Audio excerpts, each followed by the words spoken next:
9:47 on this Saturday morning. It is time now to imagine it with the chief scientist from the Imagination Station, Carl Nelson, whose only instruction to me was to not knock the big flaming thing off the table. Exactly. Good. Got it. It is National Chemistry Week next week. Oh, cool. And at the Science Center, we're doing all sorts of stuff related to chemistry. And the theme this year is energy. Oh, sure. Okay? And so, here, let me give you this. Just hold this for a second. Okay, is this potential energy?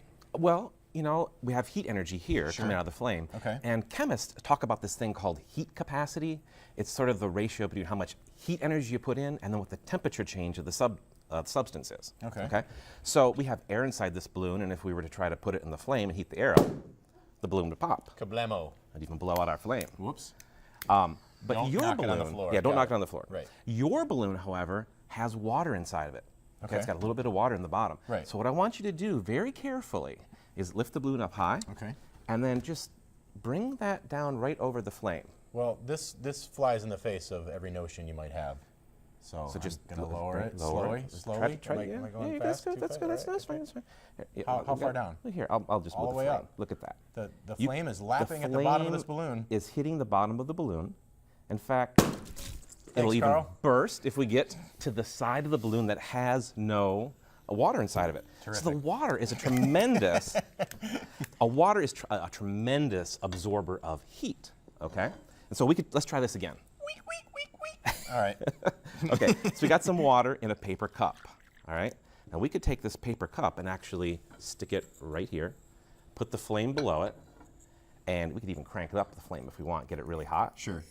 Or we could blow it out, or we could just resort to the blowtorch. The big brulee.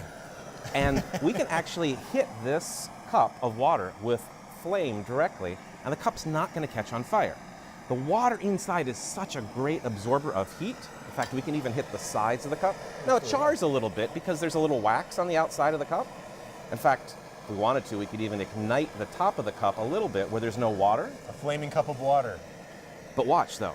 As the top burns down, the flames are going to go away. Here we go. And we can continue to hit this with the flame. Again, the water is absorbing all that heat energy. You're just trying to get me wet again. No. In fact, you know what? Go ahead and stick your finger in the water. It's like a dunk tank. Is it It's warm? warm, yeah, very warm. Yeah, because the heat energy is warming that up. Okay. Now, other than popping balloons and cups that don't burn, why is this important? We live in the Great Lakes region. Oh, we sure. have these huge reservoirs of water that help moderate our climate. Right, northern Michigan, you got all those microclimates up there for growing grapes and things like that. The lake effect. Lake effect snows, you get the cool breeze coming off the snow, all because of the tremendous heat capacity of water. Excellent. So probably should point out, don't try this at home. Right, do not try this at home. All right, You can see what happens. Thanks very much, Carl. And I'm sure that Ross Ellett and all of our meteorologists can tell you more about the lake effect, but you can go down to the Imagination Station and try it out for yourself. Thanks again. We're going to turn it over now to Dave with sports.